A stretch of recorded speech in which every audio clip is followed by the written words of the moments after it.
Welcome to Focus on Health, a series of educational programs highlighting current health issues sponsored by the School of Nursing at Salisbury University. I'm Dr. Mary DiBartolo, Professor of Nursing at Salisbury University and host of the program. I welcome back Katie Dorsch.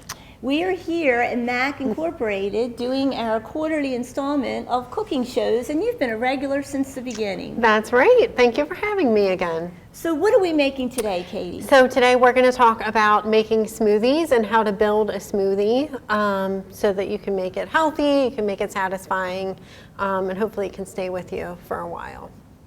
And what do you mean by stay with you? Well, a lot of smoothies, they might have a lot of fruit added to them. Some places you might have a lot of extra sugar added to them, but they might be really low in protein, not have much fat. So you need a good balance of carbohydrates, protein, and fat to help keep you full and help keep you satisfied. So I imagine by fat you're meaning the healthier kind. That's of fat. right. So let's talk about that. Talk about some of the ingredients you brought. Sure. So I bought a few things to try. So when I make a smoothie, I usually try to make the base of my smoothie something that has some protein in it. So there are a couple different options. I brought some soy milk. If you don't drink dairy milk, using a plant-based milk can be a good alternative. So there's lots of options these days in the grocery store. I tend to choose soy milk just because it does have a little bit of protein in it.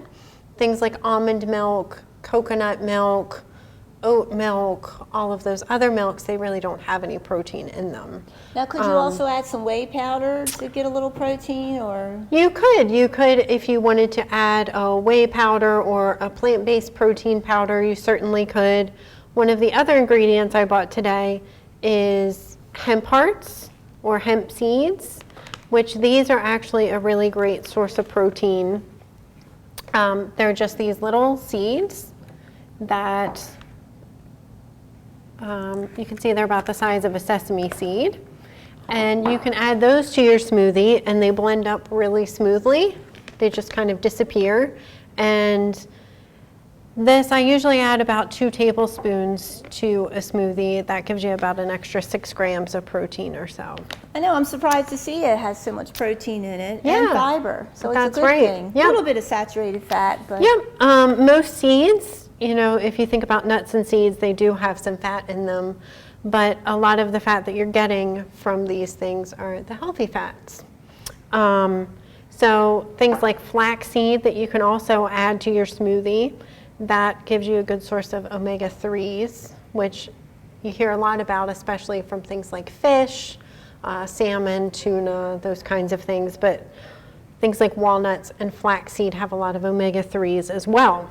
So these are really great to add the ground flaxseed to your smoothie. and you do have to grind flaxseed, correct? You do. In order for your body to actually absorb those omega-3 fatty acids, the flaxseed has to be ground up. If it's just whole flaxseed, it can be a good source of fiber, but you're not going to get the omega-3s from it. So that's another additive for our smoothie. Of course, there's also just regular milk. I usually use 1% milk if I'm using regular dairy milk. There are also a couple of newer milks on the market, things like the Fairlife milk that have been ultra filtered. It just removes some of the water, so it ends up with more protein in it. And what about kefir? Now, that seems to be a hot thing these days. Sure. So kefir is another great smoothie base. It's kind of like a drinkable yogurt. And that does have a lot of protein as well. That has about 12 grams of protein in a cup of kefir. I know I use it sometimes because it's a source of probiotics, and it's a little thicker. It adds some nice consistency to the smoothie. Exactly, exactly. So I use that a lot in my smoothies. If you can't get a hold of kefir or you're not interested in trying that, using a little bit of Greek yogurt along with milk makes a similar base for your smoothie. And you're still getting those probiotics that are so hot these days. That's right, yeah, a good source of probiotics. So a couple things I like to commonly add to smoothies, things like nut butters. This is some almond butter. Of course, you could use peanut butter. That adds some protein and, again, some healthy fats. And As far as fruit, I usually tend to choose frozen fruit. It's more affordable, it's available year-round, you can keep it in the freezer, and it's always there. So I usually have a variety of frozen fruit in my freezer. And things like bananas, you know, they do sell bananas in the frozen fruit section, but I find it easier just to buy some bananas. Once you find they're getting a little bit too ripe, you know, I'll kind of break them up in each banana into 4 pieces, stick them in a bag in the freezer, and then I can grab them as needed. I know it's a great way to get some use out of bananas that have gone bad. Exactly. Kind of lose track of them, and then you can still use them in a healthy smoothie. Yep. And of course, bananas, they add a lot of creaminess, but they also add a lot of sweetness too, without having to add a lot of extra sugar. And they're so good for you. That's right, yep. They have a lot of fiber, a lot of potassium, of course, everybody thinks about with bananas.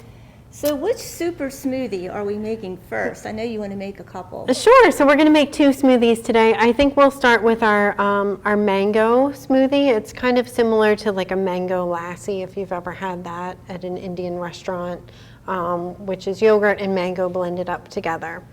So we're going to use some yogurt and some milk as the base of our smoothie today, along with the frozen mango. And then just to add a little touch of sweetness to it, because we are using plain yogurt, so it doesn't have any added sugar. Of course, plain yogurt can be a little bit tart. So to add a little bit of sweetness to that, we're going to add a dried pitted date. So dates are very, very sweet. They're very, very concentrated, so just adding that dried date gives us an extra boost of fiber along with a little bit of sweetness. And you can buy the dates in a resealable bag, correct? Yep, you can just find them in the grocery store near the raisins and the other dried fruit. Okay? Okay. So one thing you want to remember when making a smoothie is you want to start by adding your liquid first. You want to get your liquid in the bottom of the blender. That way your blades have something to move once you start the machine up. So for this, we're going to add our milk first.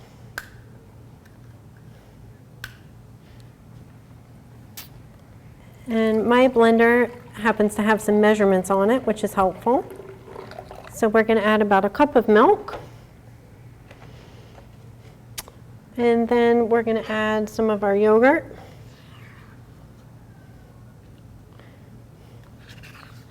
That's a good bit of yogurt you're putting in there. Yeah, half a container. I put about half a container in here. Of course, if you wanted to add the whole container, you certainly could. If you wanted a little bit less, you certainly could. But we'll do about a half a container. We're going to put our date in. And to this one, I like to add a little bit of flaxseed to this. Again, it gives us a good source of those omega-3 fatty acids. So what is that, about 2 teaspoons or a tablespoon? That was a tablespoon of ground flaxseed. Okay. And then we have frozen mango. So this is just a bag that you buy in the freezer section of the grocery store. And usually about 3/4 of a cup or so. We don't want to add too much because then our smoothie will be a little too thick and hard to blend up. So we can always adjust this as needed. So we're going to make sure your lid's on and go ahead and blend this up.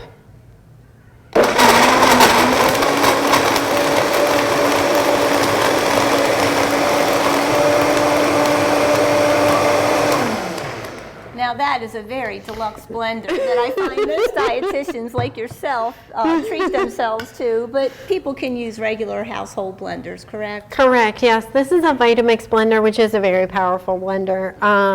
Before I had this Vitamix, I had a Ninja blender, which I found to be really effective and really useful. The Ninja actually has blades that kind of go up along the length of the blender. And they have the attachment, you know, the actual smoothie cup that attaches. You Yes. can invert it. Yep, there's lots of different options. But yeah, any normal household blender will work. I just happen to have this nice one since I use it a lot. Yeah, sure. So this, if I were making this just for myself, this would probably be enough for a good breakfast for me. I'd pour it into one big cup. One big glass. Yep, one big glass, if you wanted to make it a meal. But since we're sharing today and having a little snack, we'll split this between the two of us.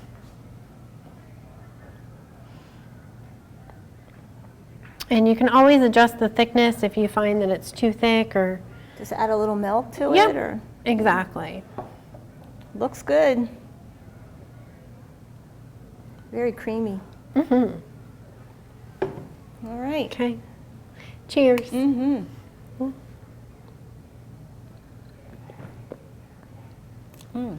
That's good. You can taste the little bit tartness of the yogurt though, but it's good. Yep. If it's not quite sweet enough for you, you could always add, I like a little touch of honey sometimes. I think adds a good flavor, even maple syrup or a sweetener of your choice. That's true. I always rather add the sweetener than to make it a little too sweet. Exactly. Well, I guess you could always dilute it with milk. That's the beauty of it. Mm-hmm. Yep. Very good. Thank So you. what's next on the agenda? So next we're going to make a blueberry almond butter smoothie. This one, it's a recipe I make all the time. It's probably my favorite smoothie recipe. So it involves bananas, blueberries. We're going to use these hemp hearts and the soy milk today, along with a little bit of almond butter. So we just need to clean this out, and then we'll get ready and make the blueberry almond butter. All right. So Katie, we've cleaned the blender now, and now we're on to our second super smoothie. That's right. We're going to make our blueberry almond butter. We're going to use soy milk today. So we're going to add about 3/4 of a cup of soy milk. This is just vanilla soy milk. And again, we're using the soy milk because it does have a little bit of protein in it. To add a little bit of extra protein, we're going to add these hemp seeds or hemp hearts. We have 2 tablespoons here.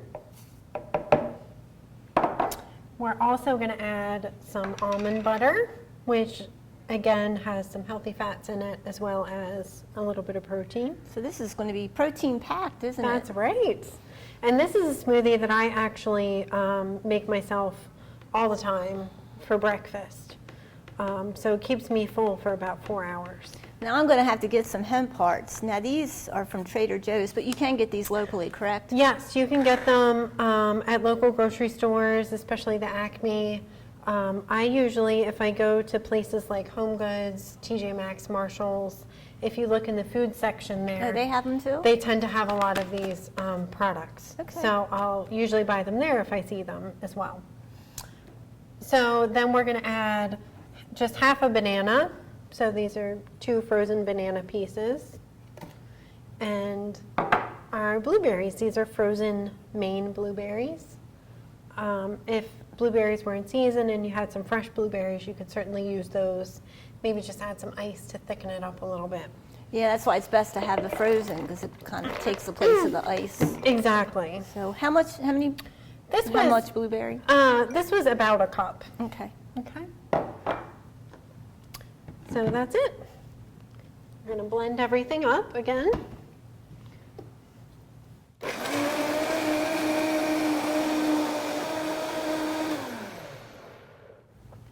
Now, can you hide some spinach in that if you wanted, especially with the dark purple color? It wouldn't be so noticeable. Sure, yeah. Smoothies are a great way to add some vegetables too. So if you have some spinach, some kale, some greens kind of lingering in the refrigerator, you can always throw a handful in there. They blend up really well, and you don't taste it. It just tastes like whatever fruit you add. Plus, it's a beautiful color, purple. Yes. I know some people are into the green look, but that way you can still get your greens and not really know it. That's right. So this smoothie, you know, so much of what we eat, we say we eat with your eyes first. And this smoothie, I think half of the reason I love it so much is it turns out this beautiful purple color.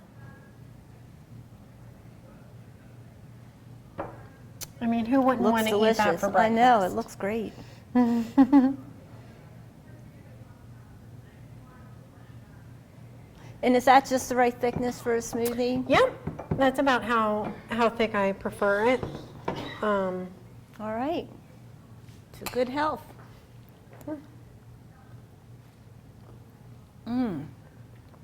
That is really good. You can almost taste the almond butter a little more than the blueberry, and you put a whole cup in there too. Yeah. It seemed like a lot to me, but Yeah. it tastes great. The combination of blueberries and almond butter, it seems a little strange at first, but once you actually put it together, it's just really good. It's really fantastic. Well, Katie, thank you so much for coming in today, taking time out of your busy schedule at Peninsula Regional Medical Center. I know you're a clinical dietitian there, and to come over and share your knowledge. We really appreciate it. Thank you for having me. And thank you for joining us for this edition of Focus on Health here on PAC 14.